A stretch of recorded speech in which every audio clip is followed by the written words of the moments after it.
Welcome to, hello, good evening, everyone.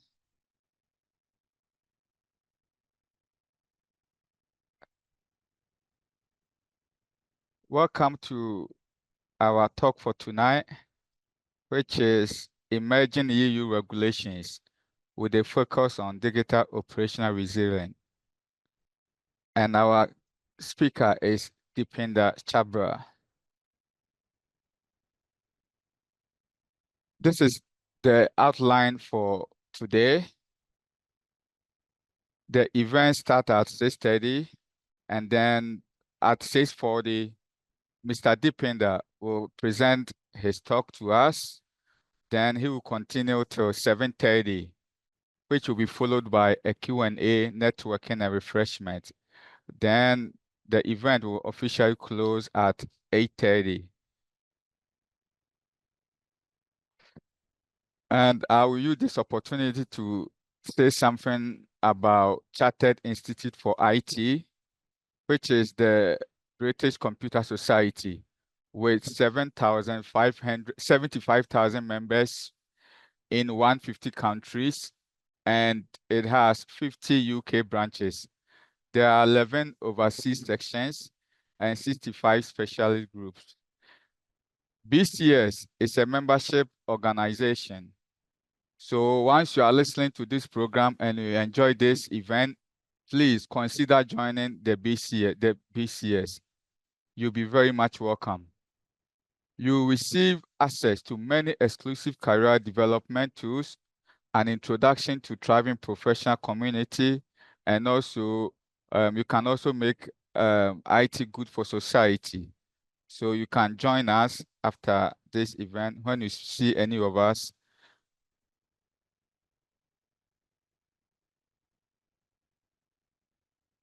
And now about the IRMA Specialist Group, which is the Information Risk Management and Assurance Specialist Group.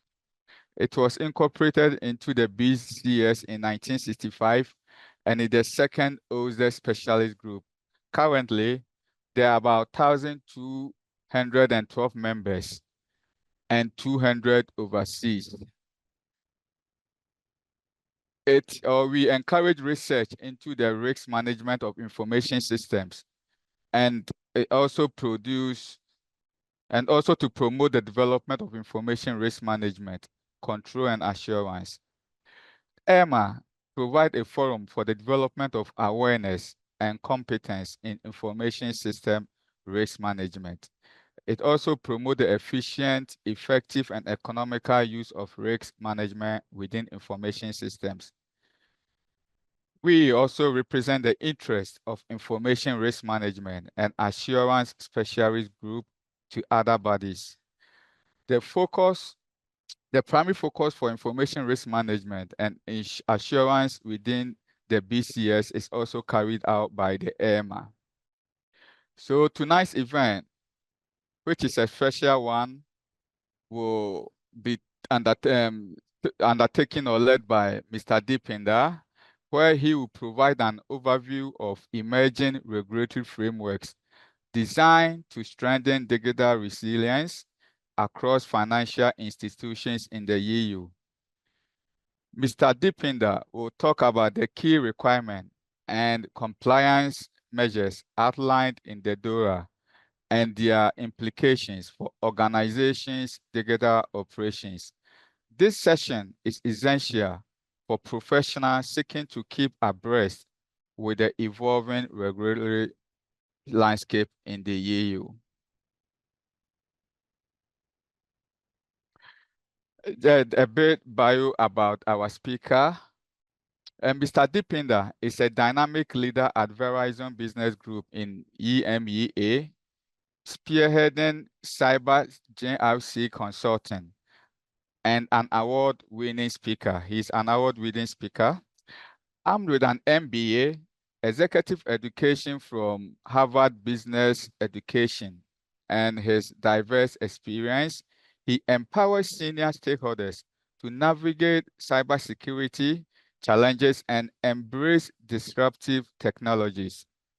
He has partnered and helped top-tier enterprises across diverse sectors, His team is supporting several enterprises to prepare. His team is spearheading the top enterprise. His team is supporting several enterprises to prepare and achieve compliance with these new regulations.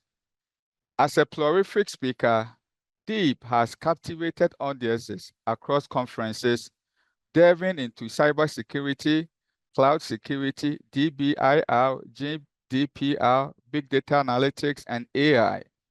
His experience or his expertise is validated by an array of credentials, which include and not limited to CISO, CJEIT, CISA, CISM, and a whole variety of them, as you can see.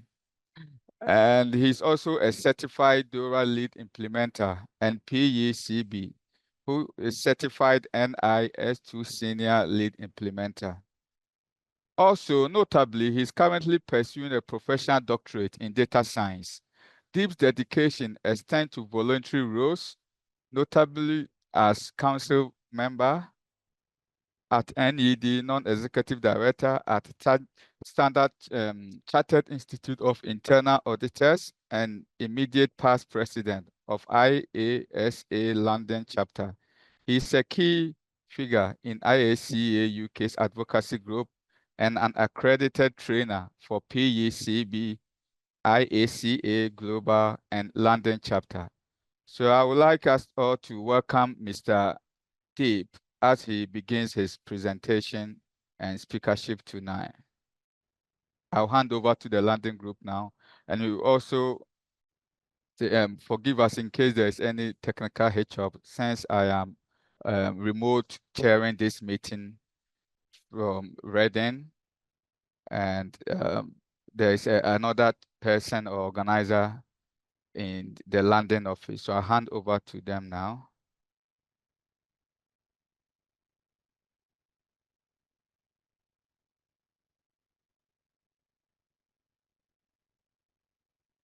Oh.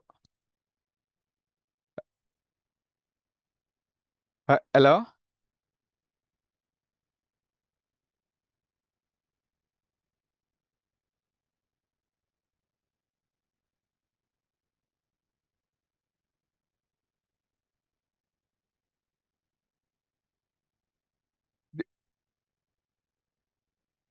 Deep.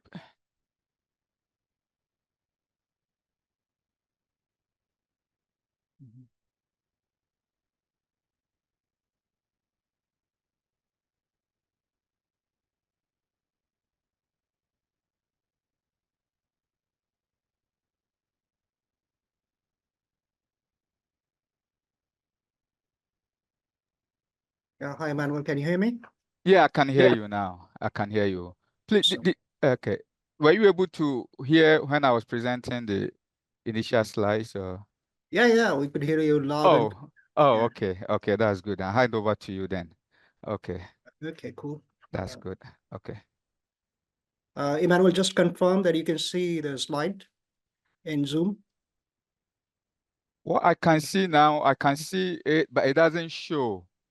So I presume the other delegates will not be able to see it. I can see it with you in the video, but it's not showing as a slideshow. Okay, so if you can, yeah. do that. Strange. Sam.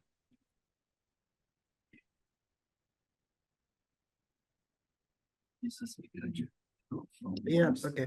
Let me see how it works. Yeah, it's strange. Okay. Okay, I think the chat group is saying they can see it, so I think you can continue. Yeah, maybe it's from my end. Yeah, so yeah, so it's all good. All right, thank you very much. Yeah, and thank you, BCS and Andy, Emmanuel, and John, who is not here, for giving me opportunity to speak about emerging EU regulations, and especially DORA. So just to give you overview, it was a big challenge because I wanted to cover Cyber Resilience Act, NIS2 Directive, and DORA. And And I thought, where shall I emphasize? I thought because London is a financial sector hub, so I should focus on DORA, but I should give overview of Cyber Resilience Act and Network and Information System Directive 2. Because these regulations are certainly going to have huge impact, and you will see as I go through slides. It is really transformative. And before I proceed, I would just like to, if I can get them slide working. Okay. Yeah, okay.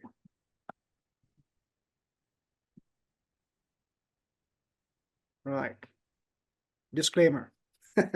So I would like to clarify that the views and opinions expressed in this presentation are my own and do not reflect views of or position of or opinion of my employer or any organization or third party I'm associated with.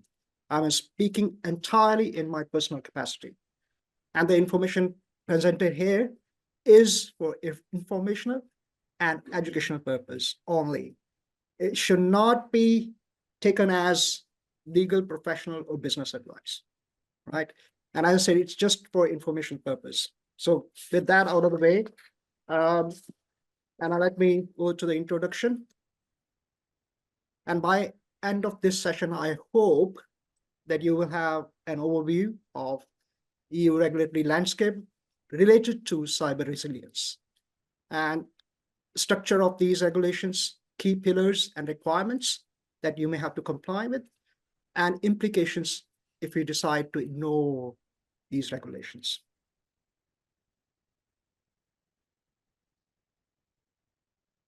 Right. So again, the flow of this session is today overview of EU cyber regulations, introduction to Cyber Resilience Act, introduction to Network and Information Systems Directive 2, and finally, introduction to Digital Operational Resilience Act, which is DORA. And then we'll take a deep dive into DORA. Okay. Right.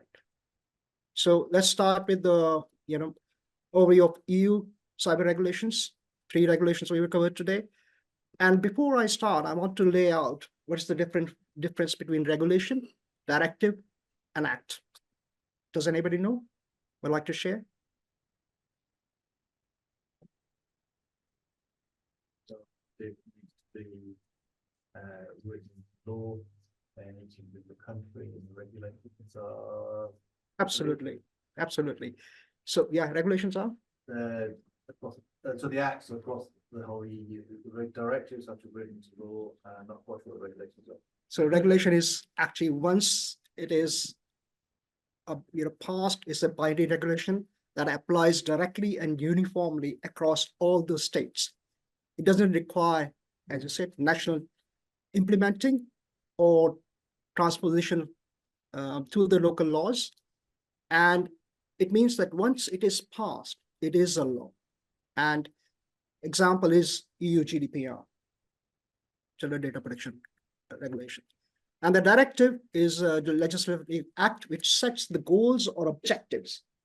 And it is left to nation states or member states to pass the local law, and there could be slight variations. And I will touch upon that when we cover NIS2, because NIS2 is a directive.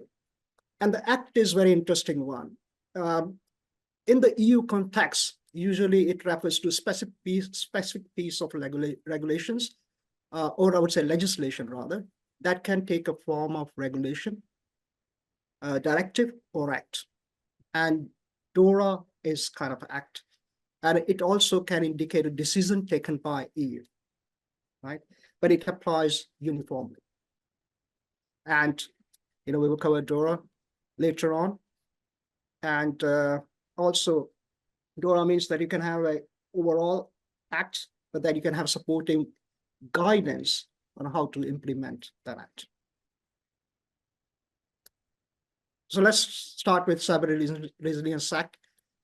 And this is one of the crucial piece of act that has been passed for improving the cyber resilience within EU. So let's touch upon this, why EU has decided to introduce Cyber Resilience Act. Again, if you look at these are the cyber threats that has been published by NISA. And, if you look at the ransomware supply chain attacks normally exploit the vulnerabilities in supply chain. Could be software developed by a company, third party, or hardware. If you look at confluence of foreign intelligence agency or Russia war of aggression, industrial and state espionage, and ICT supply chain risks, and risk associated with IoT, you will see that underlying basis is that vulnerabilities can be introduced intentionally in any digital enabled device that we be using or piece of software that you may be using. And according to European Commission, they have published a Cyber Resilience Act fact sheet. It is basically, volume and intensity of the cyber attacks that company has to, deal with. And that's one of the reasons EU Cyber Resilience Act has been introduced. And by introducing this act, EU is also trying to enhance the competitiveness of the EU, in the sense that if there are products and services that are produced or sold in EU, they are CRA compliant, then it's likely globally uptake will be much higher. So the market will expand for the companies based in EU that will produce CRA compliant digital products, be it hardware or software, or even SaaS applications. And of course, by CRA, EU wants to enhance the accountability and governance across the supply chain, or digital supply chain, I would say. And this is again expanded extract from Cyber Resilience Act, why it has been introduced. So again, increasing the cyber threats, rising incidents, evolving threat landscape, digital transformation, speed of transformation that is taking place in companies. If you look at the number of releases that are put out by companies, features that are introduced by companies using sprints and DevSecOps or DevOps, then you can imagine how many vulnerabilities can be introduced. And also, if you go back to the Log4j incident, a single piece of library can introduce vulnerability across the whole digital landscape. And then we have the need for standardization. You want to standardize how different digital products are being certified.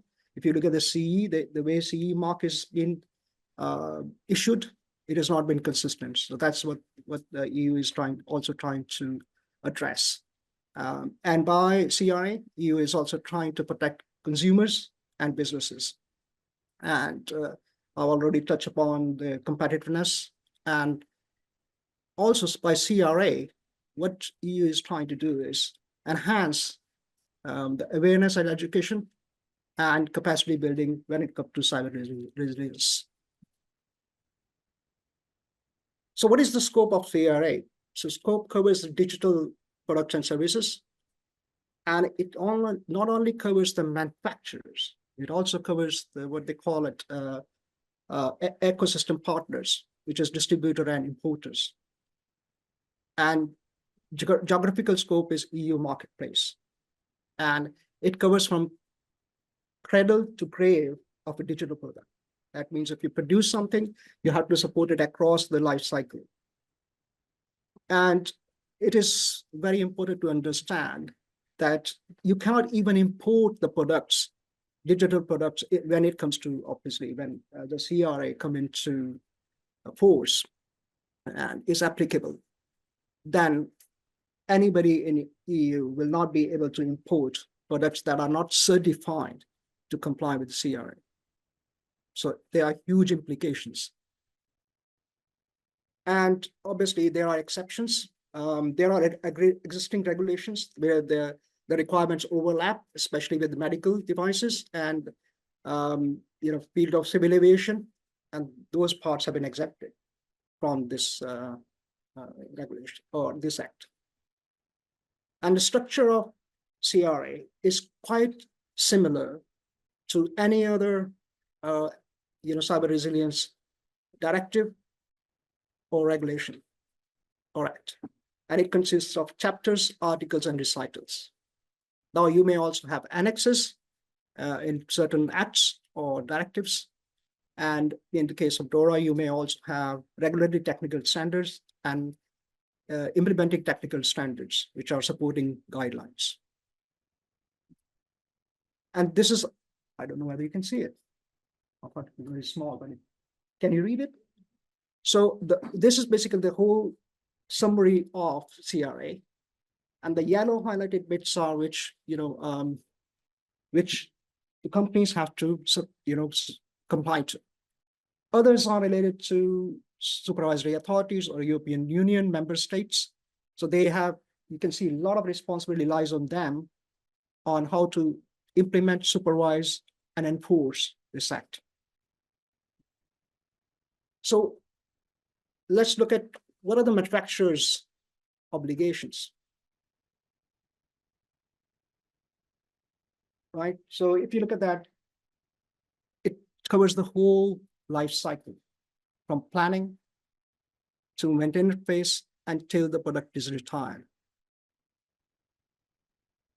And key things are that you have to document the AI risk, cybersecurity risks. And one of the key requirements is the manufacturer has to report vulnerabilities and incidents. And we will cover it later. And once sold, manufacturer must ensure that duration of support period vulnerabilities are handled effectively. So if there are any vulnerabilities are discovered, they should be addressed in an effective manner. And there are guidelines on what are the timelines when vulnerability should be addressed. And there should be clear and understandable instructions for use of products with digital elements within the your own digital stack or ecosystem. And security updates must be available to users for the time of the product is expected to be in use. So if the expected lifespan of the digital product is 10 years, so manufacturers have obligations to provide up to update till the end of life.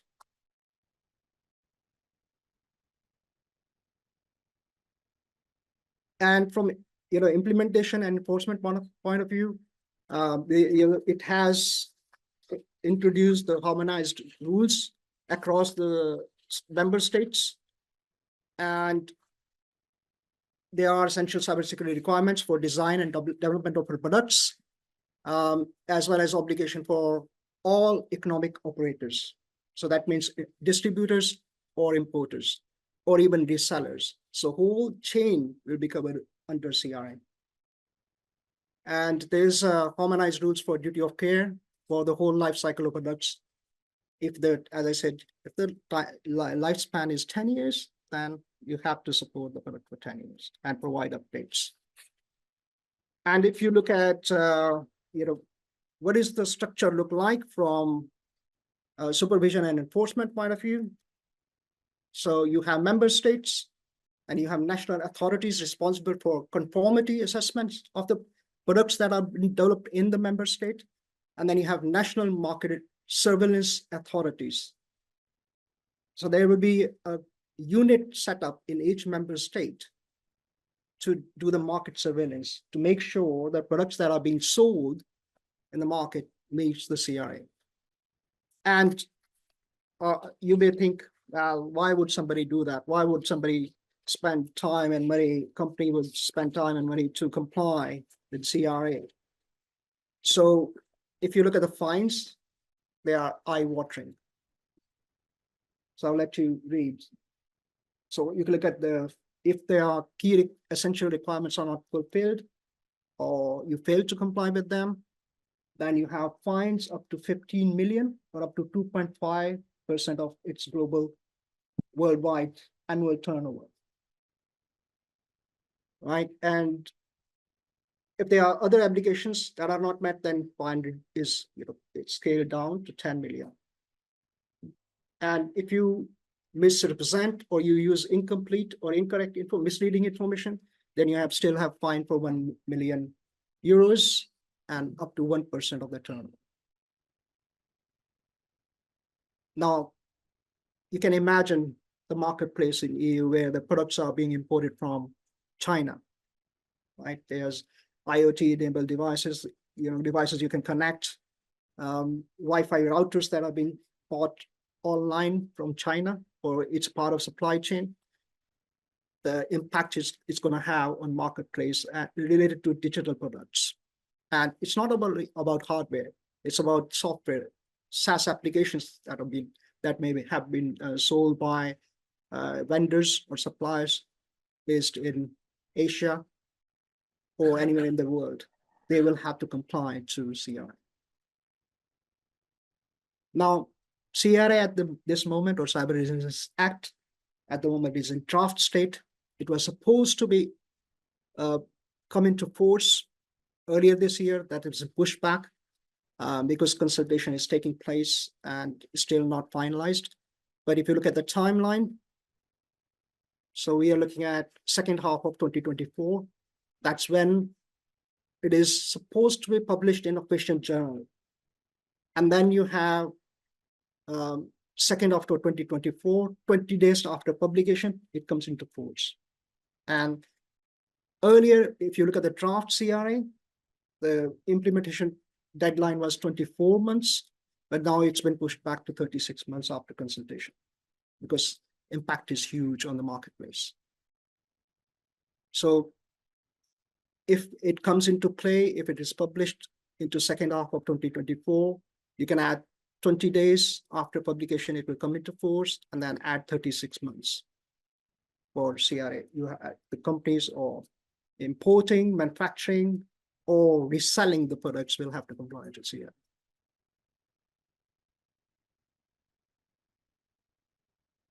Right.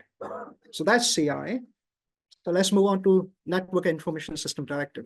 By the way, I mean, just show of hands, how many of us here are for financial sector? Okay. So rest of you are interested in NIS2 or CRA, I suppose. Right, so let's look at the Network and Information System Directive. It is not a new directive. There was NIS version 1, which was introduced in 2016, but it was not, very applied consistently.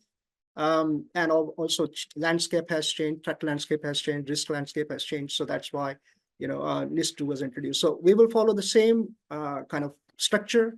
We look at the drivers of NIS2, and you will find the similarities between drivers for CRA, NIS2, and DORA, because there are common elements why EU is introducing this. And, I will try to provide you high-level understanding of NIS2 scope, key elements, and how it will be implemented and enforced by the member states, and what are the penalties and fines. Right, so if you look at the drivers, quite similar to what we have seen in the CRA, right?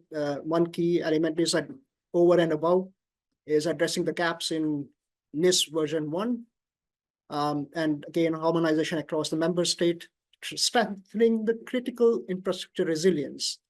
And that's very key. If you look at the number of industries that were covered in NIS 1, it has been expanded in NIS 2. And the reason is because if you look at the whole economic landscape, any service or activity that takes place in EU, all the companies are adopting digital stack for delivery of services, and dependencies on the digital landscape or digital stack has gone phenomenal. And that's why you want to address that risk. And certainly one thing they want to do also through NIS2, EU wants to do is improve incident reporting and cooperation and enhance accountability and governance. So you will see that across all the cyber resilience, be it regulation, directive, or act, they are trying to hold management bodies accountable.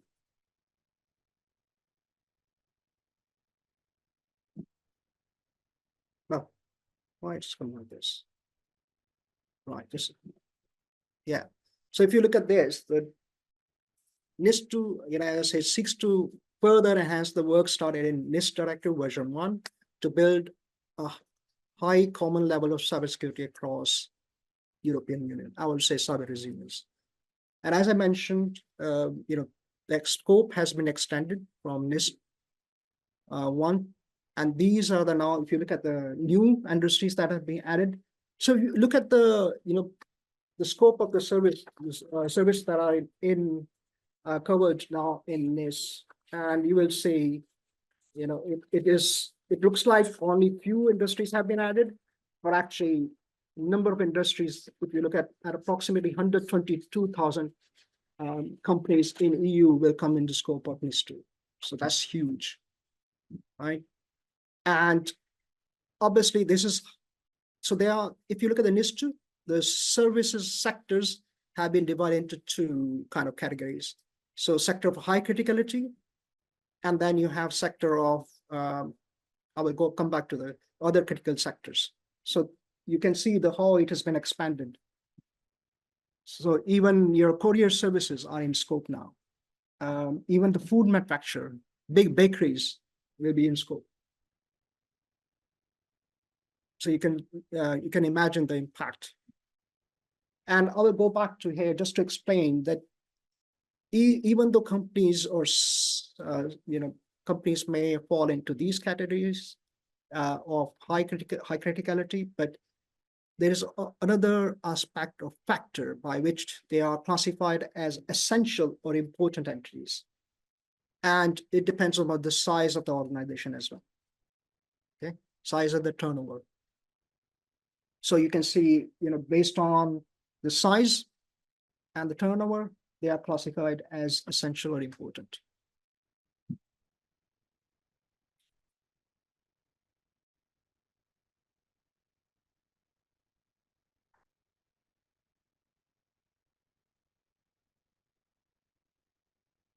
Right. I hope you can read it when I try to, because I wanted to include everything so that you can see the overall landscape that is covered in the NIST 2. And if you look at this, the same principle applies here, right? So large entities, medium entities, and you have small entities which may not actually, it may not apply to them.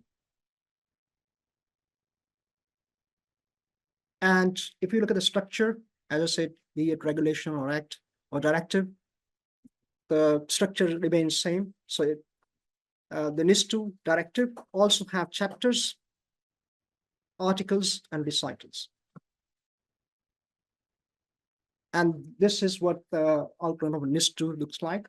So you have 9 chapters and 40 articles, and they cover these areas: general provisions, coordinated cyber security, and you have cooperation at union level and international level, cybersecurity risk management measures and reporting obligations, jurisdiction and registration. So one aspect is that if you belong to any of the sectors that are in the scope of NIST 2, you will have to register your companies to the national competent authority who is responsible for supervising these sectors within the member state.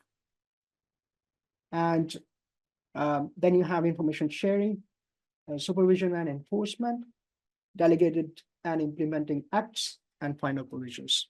And final provisions means, how frequently the law should be reviewed and changes should be made. I mean, just giving you very high level.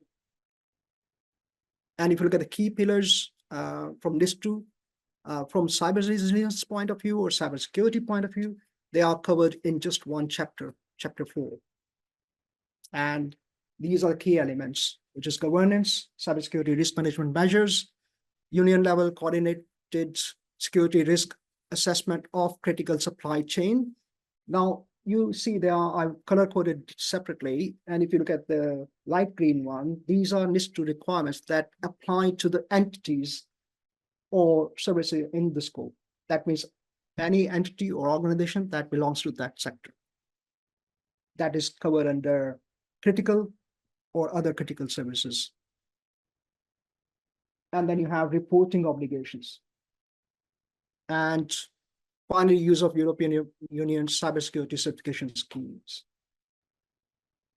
So there will be a certification scheme as well to certify services later on.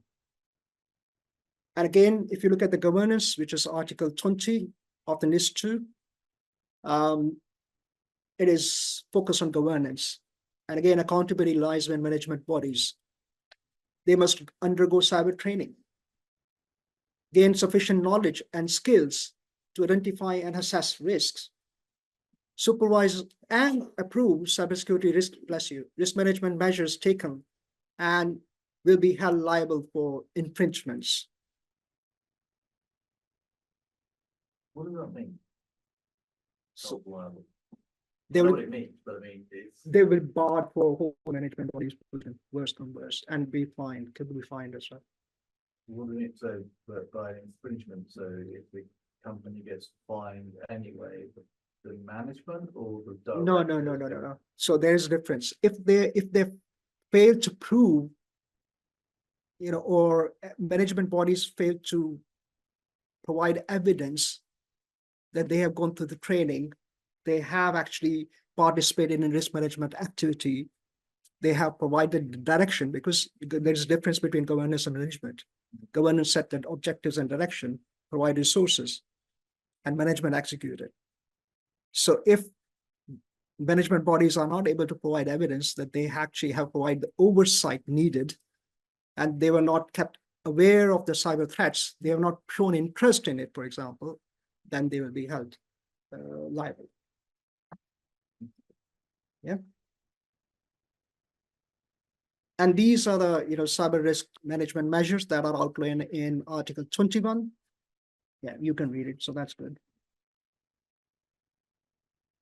I'll let you have a look at it. Oh, yes, sure. How do we do this? I hope the mouse. I think probably Emmanuel has done it. Oh, this has been transcribed as well. I was not told.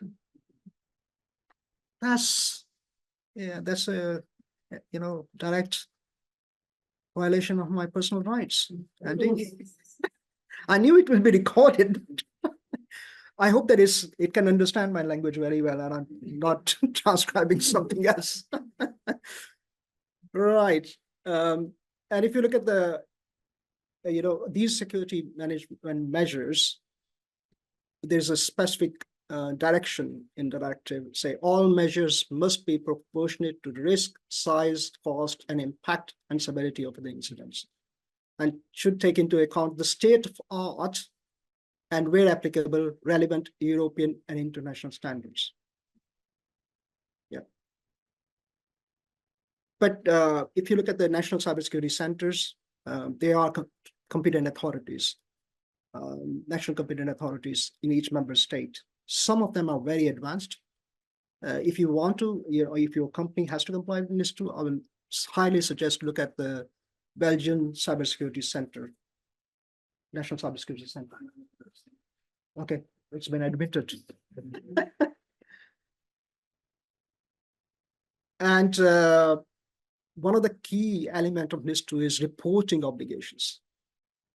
So not only you have to implement the risk management measures, that is in Article 21, but you have to also have reporting obligations, Article 23. That means within 24 hours, you have to give early warning. You have to give early warning to National Competent Authority and CSIRT. Oh. All right. How do I move there? Pause. No. Oh. No, it doesn't work, Andy. I will let Andy do it. Yeah. I clicked on. Yeah, and then within 72 hours, you have to provide further information. And National Competent Authority may ask you to provide interim reports as well to keep on top of it. And finally, within final report, you have 1 month time to submit final report to National Competent Authority. But another thing is that, okay, you may think, oh, we submitted the report, but you have to show and demonstrate what changes you have made to improve the state of cybersecurity. Okay. And from implementation timeline point of view, we have, look at the timeline. NIS2 was officially published on 27th of December 2022 in the EU journal, and within is it 20 days? Yeah, 16th January 2023, directive came into force, and the entities that operate in those sectors, and if they are classified as essentially important according to size, then they have deadline of 17th October. Actually, let me rephrase. They don't have deadline. It's the member state had deadline to transpose NIS2 directive into local law, and that will become applicable. But that means the entities have to prepare. Now, the challenge is, as I said, some of the national cybersecurity centers or competent authorities are well ahead in the game. They have published guidelines for their local entities, and I will show you how far the Belgium Center on Cybersecurity has moved forward. Now, in NIS2, there are 2 levels of fines, and up to 1.4% or 7 million for, I think, important entities, and then you have up to 10 million, 2% for essential entities, right? But they have scaled it. They have developed a scale. When I say they, I mean Center for Cybersecurity in Belgium. And you can look at, from if they are non-compliant, if the entities are non-compliant to certain articles, then you have certain level of fines. So it doesn't mean entities will fine at highest level. What they're trying to do is encourage entities to adopt NIS2 in a progressive manner. So that's NIS2. Any question on NIS2? How many countries do you think are bringing to law by next month? That's for EU to make sure member state comply. But that deadline is approaching fast. Yeah, thanks for sharing that. Yeah. We are already in the second quarter of 2024. Yeah. With regards to fines and penalties, has any organization been fined? No, because it's not. It will only apply from 17th of October. Oh.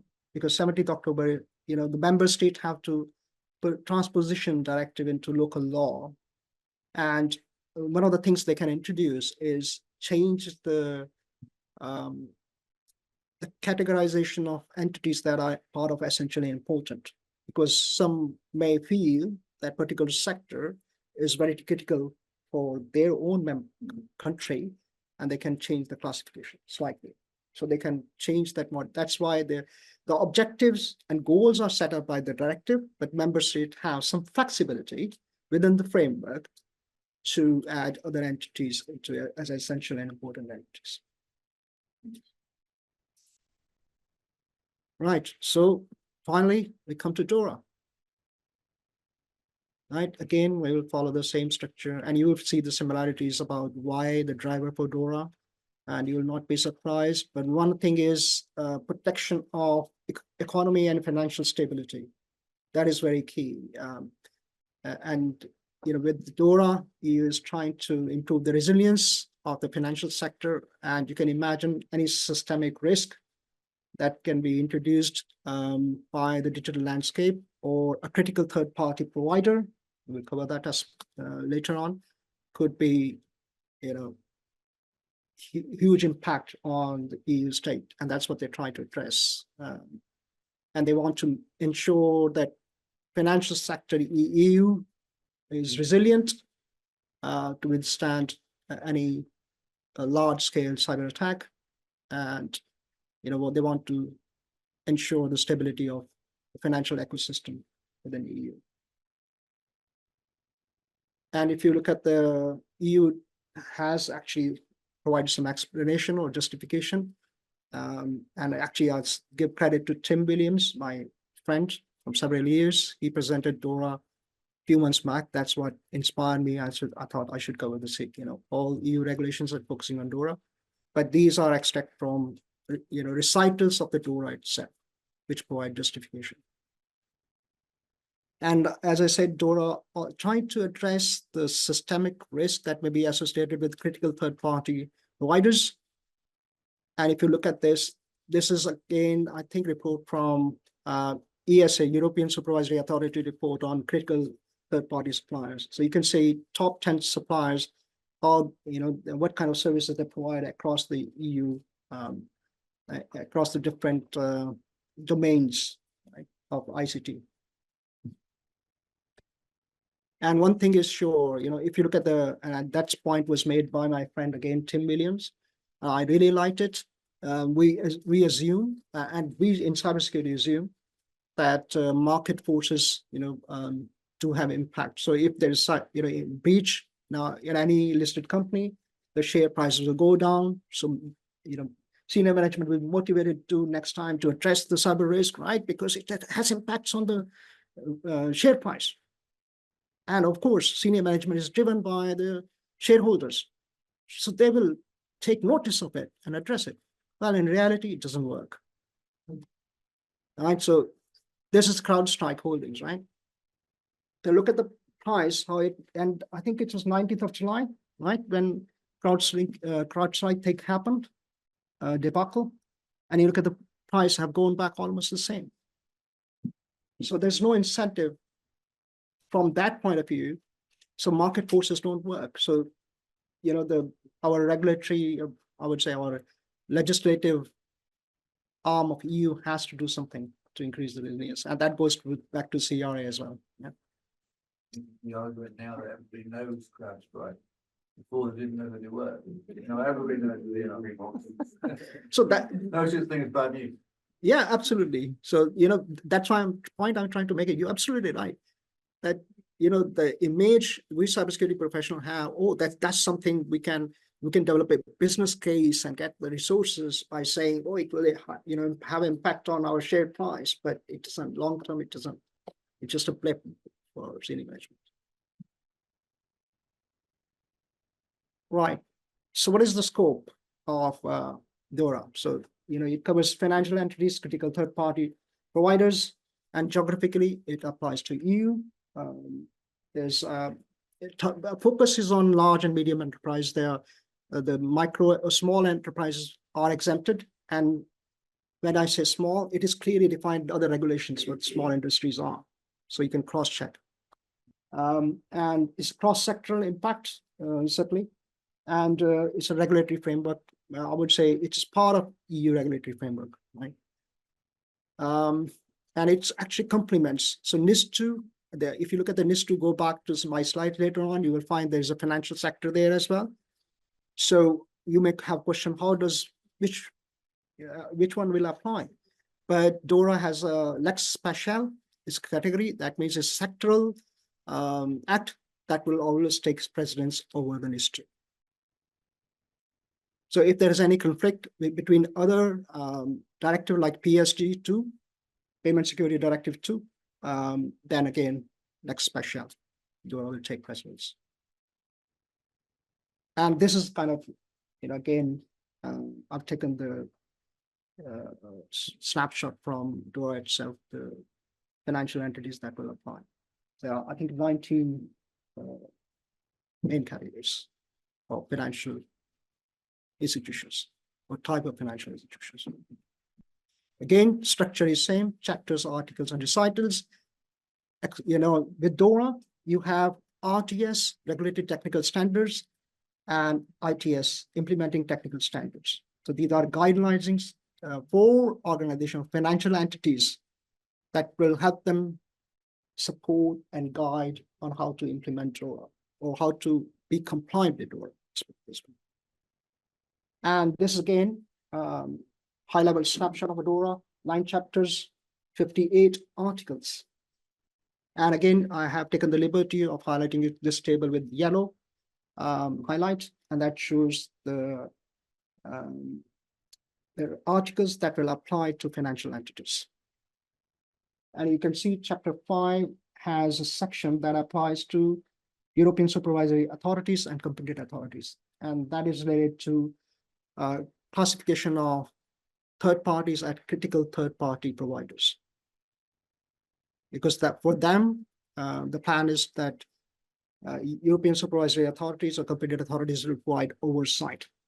And again, it is to address the systemic risk associated with large providers, cloud providers, or data center services providers, or the providers where there's a monopoly or duopoly. You don't have option to replace them with other suppliers or other providers.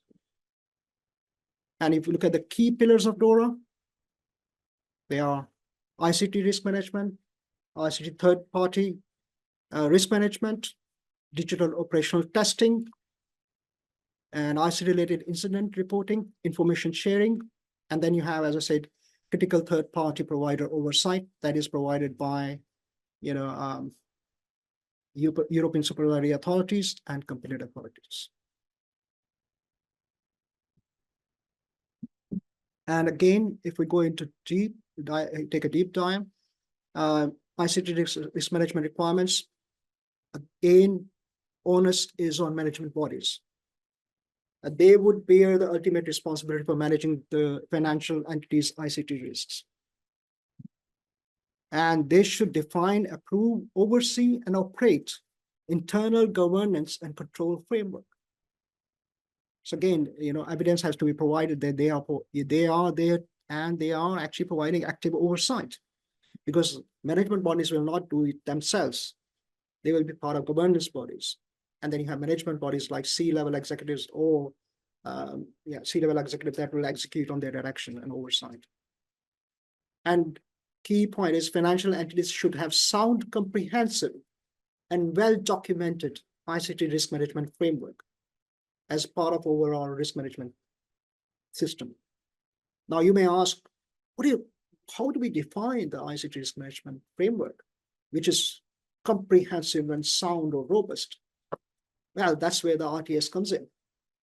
So regulatory technical standards provide you specifications how your risk management framework or ICT risk management framework should look like. And it also talks about, there should be clear risk, role, and responsibility, and all the important ICT business functions should be identified, role and responsibility clearly defined, assets should be identified, and role and dependencies in relation to ICT risk should be documented. It goes into quite more detail. So that's a high-level view. And similarly, you have management requirements, key principles of requirements for ICT risk management framework, including,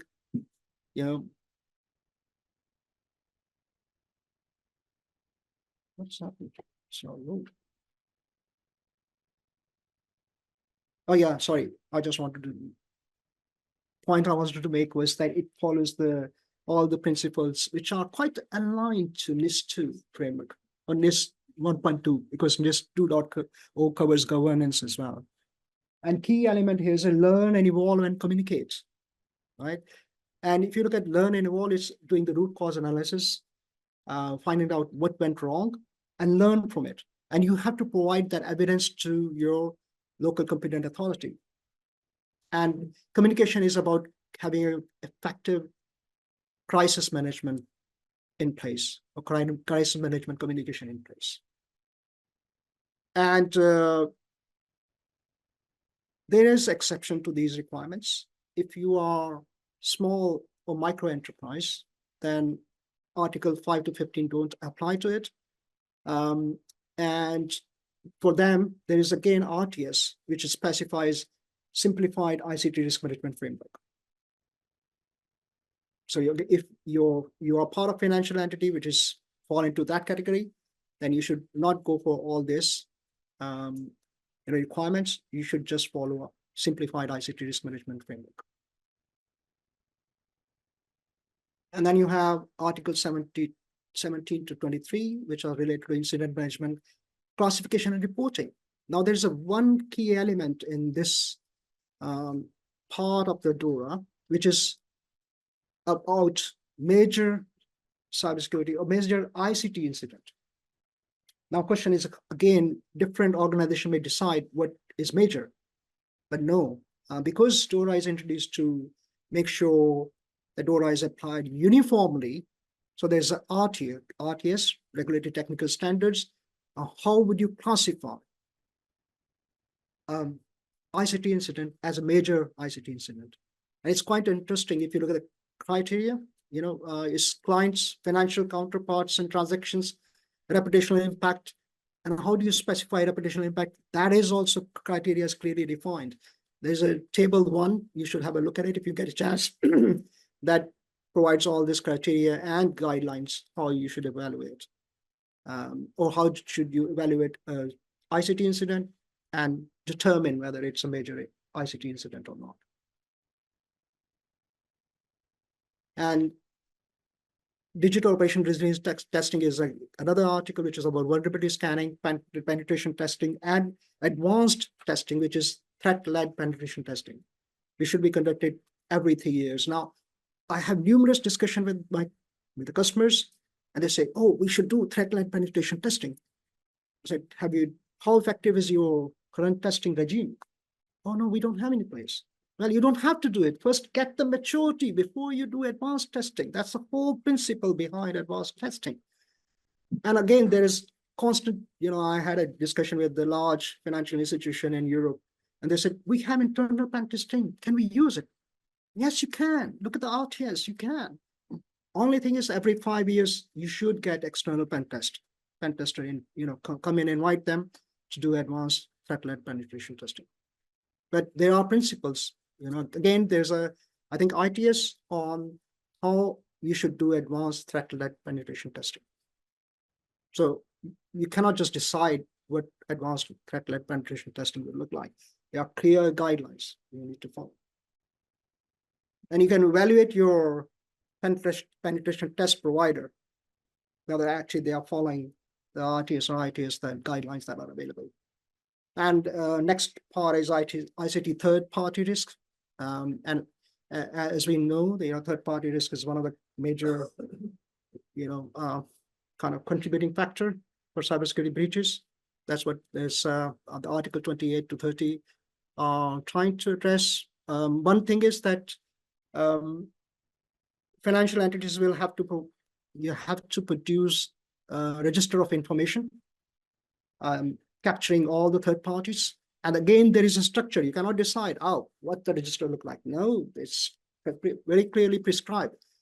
And the reason why it is prescribed is because financial, competent authorities, which are providing supervision to financial entities, each member state, they want to collect that information, and then that information is passed on to ESA and other EU organizations, which can then, based on the information collected, decide which of the third parties are critical third party providers. So that's the reason behind having a consistent way to gather the information about the third parties. And then we have information sharing arrangement. It's again a very good aspect. Raise the awareness of ICT risk across the financial entities. It's minimize the risk of ICT threats spreading, and it can also support financial entities' defensive mechanism, because if you're sharing the information effectively, you know what's happening at one financial institution. You can learn immediately, respond to that kind of threat before it spreads across the whole financial ecosystem. And there's it actually allows them to share the information openly in a discrete, confidential, trusted environment. Now, this reporting obligations was a big discussion topic till the final response for the RTS on incident reporting obligations that were published on 17th of July this year, that came back. And based on the response that European supervisory authorities received from financial entities, it was decided that we will follow the same kind of structure that is followed in NIS2. Before this was adopted, it was proposed that initial notification should be, or early warning should be within 4 hours. Now that still applies in case your financial entities is defined as critical or can introduce systemic risk. So it could be, I don't want to name it, but it's better to check with the ESA. But if you are a large scale payment provider, then you are likely to fall into that category. So you can imagine the level of obligations you have within the DORA. And, I'll just touch upon the timeline. So DORA was published in the European Journal on 27th of December 2022. Within 20 days, it came into force, which is 16th of January 2023. And by 17th of January 2025, 24 months from the date of publication, 24 months from date of entry into force, it will become applicable. That means you will have to demonstrate the compliance. Now, my friend Tim Williams, I mentioned, he raised a few points last time about some of the concepts that are introduced in DORA. We are not normally familiar as a cybersecurity or risk management professional. One concept is authenticity. Anybody has any idea what authenticity means? No, I made a note especially because I did a research. I will tell you, and RTS and ITS are good source, and the RTS that is published by European supervisory authorities, especially on incident reporting, has a table which defines the classification criteria, and there they have captured from the responses, and they have defined authenticity as that is. Let me go back to the next one. Click the next button. Trustworthiness of the source of data. And there's a ISO standards for information governance, right? And it's ISO 24143.